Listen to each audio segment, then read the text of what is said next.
Hey guys, Paul from Paul's Body Engineering here.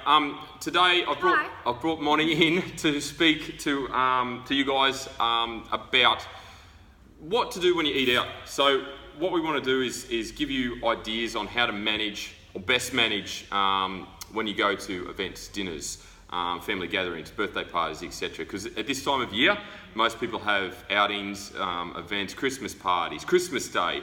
New Year's Day, and particularly if you've been dieting, or you're in a dieting phase, or you're in a deficit to get that summer body leading into the summer holidays, this time of year can be quite difficult to sort of get around in terms of what you do when you go out and eat. So we wanted to give everybody some ideas on how to best manage that. Rather than using the excuse of, the next 6 to 8 weeks is a write-off because I've got this, and this, so I'll start dieting in late January, February. When you could actually start, you could start now, you can manage it better, and that way you come out the other side into 2019 already well and truly on track.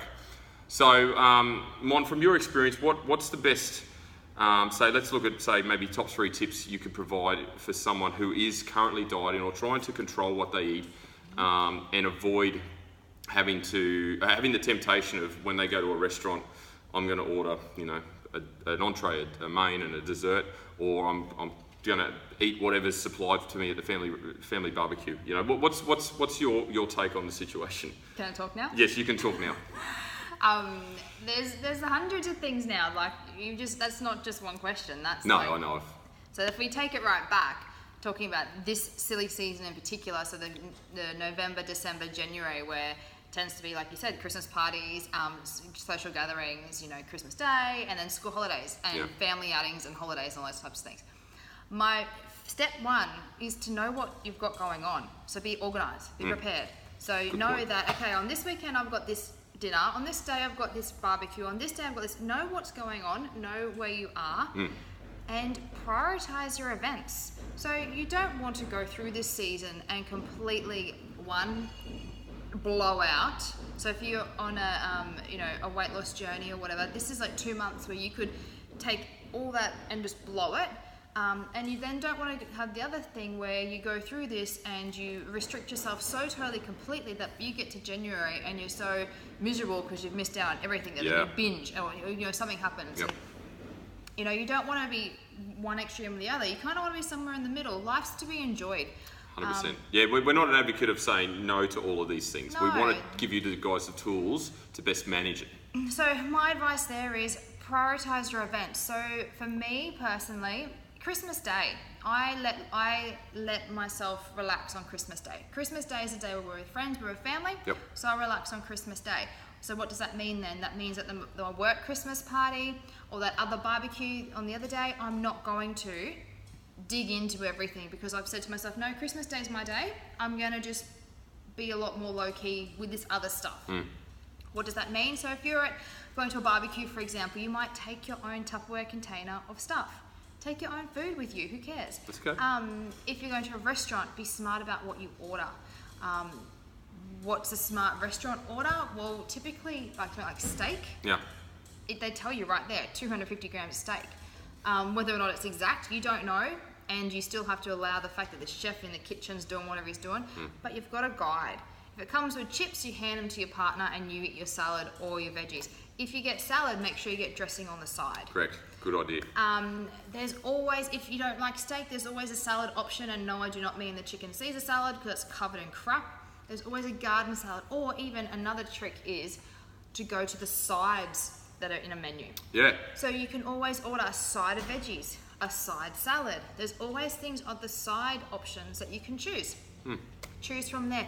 Eat before you go out, so then you're full and you're not wanting to pick at everything that's in front of you. So just be aware of what's going on, be aware of the scenario you're walking into, and have some self-control and know your priorities. What's more important to you right now? Having those espresso martinis and getting white girl wasted and waking up with a hangover the next day, or your fitness journey, your health and fitness weight loss goal. What is more important to you? You can still socialise without getting drunk. You're not missing out on anything by not eating or not drinking. Yeah, you're not missing out. You're still attending the events. Exactly. If someone questions why you're not involved in drinking or eating, well, you tell them. It's from my own personal health and fitness journey. And on that, they will. Yeah, of course they will. People will question you. People will most likely make fun of you, and you will be the odd one out and a little bit of a joke for the moment, because you, by eating healthier and you by not drinking, suddenly now is a reflection on them and their bad choices. And people, when someone else makes them feel, ooh, I should be doing that, I'm going to attack it because I'm scared and I don't know what this is about, so I'm going to attack you, make fun of you, and make myself feel a little bit better because I'm making bad choices today. Yeah, that's a whole other story. That's bullying, basically, you know. But it does happen. Yeah, it does. But at the end of the day, if we're grown adults, we make our own decisions, and if that does happen, you just deal with it as you have to. You know, don't feel belittled because someone else is insecure about your choices. Don't let someone guilt trip you into eating some shit food or drinking alcohol when you don't want to. And look, those that have experienced a dieting phase, you know, you've eaten clean for a period of time, what happens after you've had like an abundant amount of crap food? You feel rubbish. You feel awful. It's worse than having a hangover. Yep. You actually feel ridiculous. So remember those thoughts if there's an inclination that you go, oh, it won't hurt if I get a bowl of chips. You know, and again, I go back to the original point. We're not an advocate of saying that you can't do these things. Yep. These are just tools to manage the situation. If you're being really strict up until this point, there's no reason why you can't carry that through Christmas season. Exactly.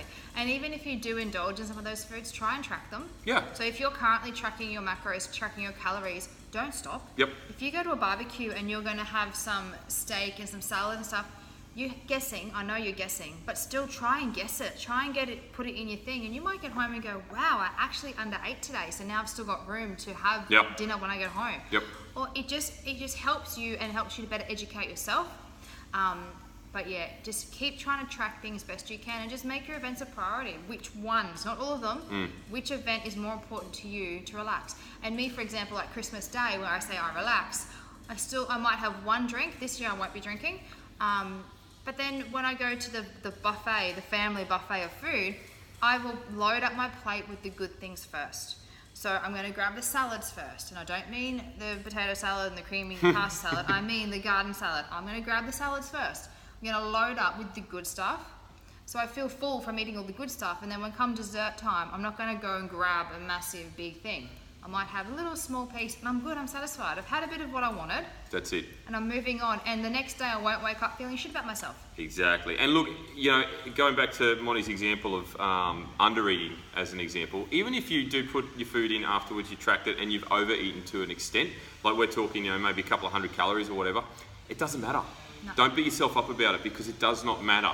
Chances are you'll get rid of that within a couple of days if you go back to standardised clean eating that you've been consistently doing for the past however long. So if you overeat by a fraction, it does not matter. Don't go and smash yourself in the gym and go do a 10K run because you feel guilty about it. Yep. Move on. Remove the guilt from food. Absolutely. Food is fuel. Food is to be enjoyed, yes. Yep. But remove the guilt. And when you say, you know, it's okay. It's okay once off. Yes, yeah, absolutely, yeah. I'm not. It's not Monday, Wednesday, Friday, Saturday, Sunday, Monday. Exactly, yes, because that can turn into a lot more than just one overindulgence, so to speak. So, in terms of getting through this longer period, Mon, like in terms of obviously you've said let's prioritise the events, look at what's ahead. Yep. How do we manage such a big period? What's your advice in terms of getting to the end of January, which is effectively, you know, Australia Day's the last public holiday where people sort of let their hair down, and popping out the other side in a good place? Is there anything besides being organised that you can recommend? Like, do you still prep your meals through Christmas? Yes. Do you? Nothing changes. Just because it's Christmas, nothing changes. So if you're training at these different times of the week, you still do that. If you are prepping all your meals, you still do that. You still do everything that you do. Christmas isn't the time just to go, oh, fuck it, and throw everything out the window. Yep. Because between now and the end of January, that's what, so 10 weeks? Yeah. So if you're someone who's going and having a consistent half a kilo loss over each week, that's 5 kilos. Now, if you continue with your goals, you're 5 kilos lighter come out the other side. Absolutely. If you go, oh, fuck it, I'm just going to wait till then, you're potentially going to be up 5 kilos. Yeah, you don't want to undo So now all you're the going hard to work. have another 10 kilos to get to where you want to be. You don't want to. If we're here, you don't want to go backwards. Don't want to yo-yo, and particularly, you know, it's so much harder to lose weight than it is to put it on. We all know that. We all are aware of that. It's really easy to put weight on, but it's extremely hard to get it off. Yep. So you don't want to undo the hard work you've done. Yep. In saying that, if you are coming into the Christmas period in a severe calorie deficit because you're trying to get that summer body, and then you let your hair down, well, then you're in a world of hurt. Go back and watch our last video. Yeah, exactly. Look at a previous video we put up about that, because you've underprepared yourself for summer, basically. Again, I'm opening up a can of worms because this is another story, but it is still the trend that probably won't be broken anytime soon, because a lot of people do diet for summer. And there's nothing wrong with that, but it needs to be done well in advance. It needs to be done correctly so that by the time you hit summer, you've dieted, you've reversed, and it's not going to have any impact on you. Yep. What else, Mon? Anything else? Just be smart about your choices. At the end of the day, you're a grown adult. Yeah. At the end of the day, you're a grown adult. Be accountable to yourself. Be truthful with yourself. Yes, I'm having one cookie in my Fitness Pal. Meanwhile, I've had 10. Don't bullshit yourself. No. I had 10 cookies. Put it in. It is what it is. And then you're accountable. Be accountable to yourself. If you're training with a coach, Paul, and doing your food, be truthful to your coach. Let them know. Be straight up. I'm doing this, and it's a priority of mine to enjoy this day. Fine. Go and enjoy that day. Absolutely. You're not going to get beaten up or yelled at because you're being honest. No, be honest. Yeah. If you have a work Christmas party coming up and you know it's going to be epic and off, and you just really want to be involved and you want to have those wines and you want to get involved in the food, awesome, go for it. Be honest with yourself, be accountable, and track it as best you can. And you know what? That raises a good point. If your coach is well educated with nutrition, they can prepare you for something like that. Absolutely. You can actually manage your nutrition up to that point, have a great night, and then manage it on the other side. So the damage, if you will, is minimal. Yeah. With enough notice, of course. Yeah. Like one easy, quick tip you can do, you know, if you're going out that night, is just reduce your calories through the day. Yep. So don't have as much as you normally would through the day. Yep. Knowing that you're going out for dinner that night. Exactly. You know, so just be upfront, be honest. But yeah, just prioritize, organize, be accountable. That's it. So guys, hopefully you've learned a few tips, tools to sort of get you through this period. And when you go to a restaurant, don't be afraid to say to the waiter, my sauce on the side. Absolutely. Don't be afraid to say no cheese. Don't be afraid to ask these questions. That's really one big thing. So if you're eating out, make sure you sauce on the side, and if you're having meat and stuff, always add 5 grams extra of oil for when they cook it. Little things like that. That's a really good point. We're sort of at a point in life where our culture has such diversification that restaurants and chefs and everything are used to people making weird requests. Yeah, don't be afraid. It's the norm now, so don't be afraid to ask for something. Cook the steak, grill it rather than fry it in the pan, or like Mon said, no cheese, no sauces, or sauces to the side. At least then you've got control. Exactly. You've got much more control over how it's cooked and what you're going to eat. That's it. No more additions, Mon. Pretty happy. We've covered everything. It's not simple. As hard as people make it out to be, and the whole I have to do these things because it's a negative connotation. You don't have to. You don't have to booze. You don't have to overeat. No. Let your hair down, enjoy it. It is what it is. Like, everyone has this big stressful year, and we get that. But at the same time, it can be done smarter. It can be done in a more controlled manner. And you don't want to be one of the people that come into January. Their New Year's resolution is to lose the 5 kilos I just put on. Exactly. So don't write off the next 6 to 8 to 10 weeks now. Manage it. If you manage it now, I guarantee you'll come into January 2019 will look so much better because you're in such better position. Absolutely. And you'll feel better because of it. Absolutely. All right? No guilt to start January. No guilt, yeah, exactly. Start off the year on the right foot, and I guarantee you'll have a kick-ass year. All right, that's it from us, guys. Hope you enjoyed it. That's it. Keep smiling. Bye. Cheers.